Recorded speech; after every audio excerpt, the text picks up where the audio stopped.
Hey there everybody, Lady Silver Vixen here. I decided to remake my video on sacrifice, as the knowledge that I originally had given in my first video on this subject was slightly skewed, and I used absolutes, and I really don't like to use absolutes because I can't speak for everybody. So on that matter, I do apologize. I did not mean to offend anybody. But since then, however, I've looked at over at least 100 websites in probably about the past 20 minutes to a half hour. Um, I still cannot honestly say that I know everything on the subject matter, but I'm going to tell you a little bit about what I've learned so far. Um, the practice of sacrifice is actually found in as far back as human records actually go. Um, Basically, there's a bunch of records out there that contain human and animal corpses with sacrificial markings long before any actual written records of the practice were actually a common theme. The frequency of animal and especially human sacrifices are actually quite rare today. But on that note, I did find out something very interesting, and I thought I'd like to share it with you, considering it is on the subject matter. This is from July 31st, 2009. It is a brief article um, that I found from the San Francisco Chronicle. It was written by Linda Stewart Ball, and the title of it is that the court gives Santeria priest okay to sacrifice goats.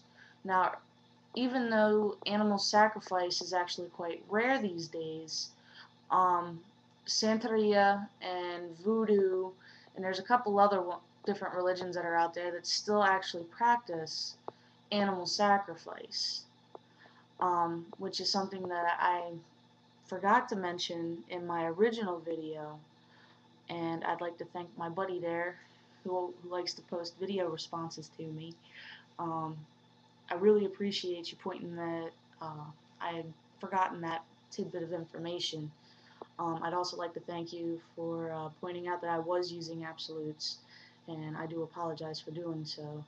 I'm definitely one that will acknowledge when I am wrong. So, thanks for inspiring me to do this video. This is probably going to end up being a two-part video since I really like to talk. Basically, when it comes to sacrificing, literally anything of some value may be a sacrifice in some religions' practices. The most valuable the offering, generally the more highly the sacrifice is regarded, but the more difficult to make. On a day-to-day basis, offerings may be quite simple indeed, such as flowers, candles, incense, spilling some of the drink from a cup before drinking, and commonly the most valuable sacrifices have been that of lives, animal, or human.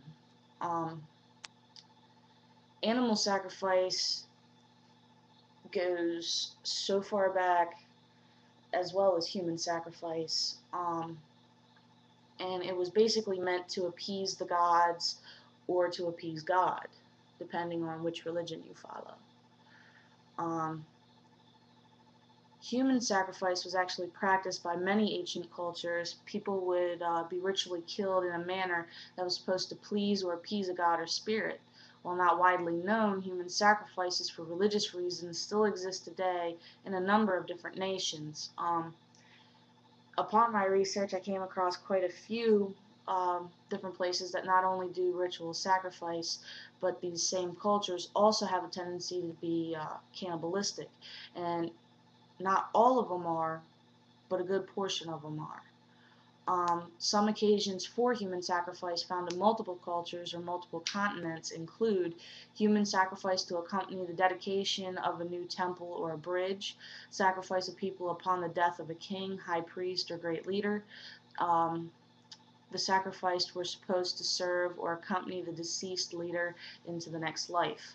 Human sacrifice in times of natural disaster, such as droughts, earthquakes, volcanic eruptions, and so forth, were seen as a sign of anger or displeasure by deities, and sacrifices were supposed to lessen the divine ire. Now, of course, a lot of that uh, really predates Christianity, but upon my readings here, um, Judaism and Christianity were the main things that kept popping up. Islam kept popping up. Um, Hinduism, not so much, but in a couple of the encyclopedias that I was reading, um, I did notice that Hinduism uh, did have a bit on sacrifice, but not as much as what Christianity, Islam, or Judaism had.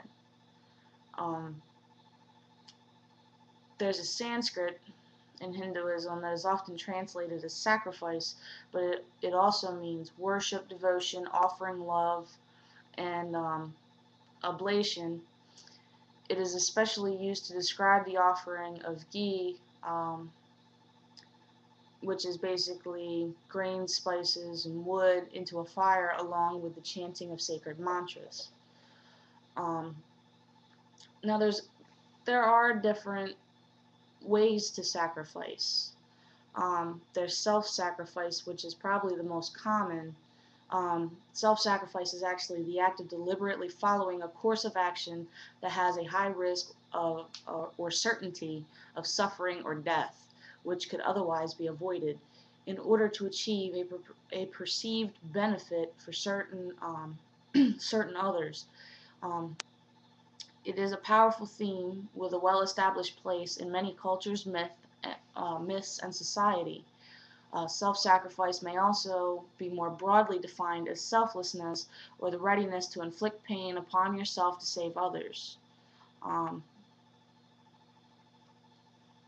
and then you have like basic stuff when it comes to like sacrificing, a pawn in chess and stuff like that. But there's going to be a part 2 to this video, and I am still doing research at this time. If anybody has any information that they'd like to give to me, please feel free. I mean, I'm always willing to learn something new. So, I thank my buddy again for making a response video to my original video and reminding me that the use of absolutes, especially when you're talking about multiple religions, um, can actually create not only controversy, but it can also lead to a lot of misinformation, and I do not want to be one of those people that spend their time just spawning out more misinformation, which causes more controversy, which in the end causes hate and intolerance. So I thank you for that, and I hope you all enjoyed this little tidbit.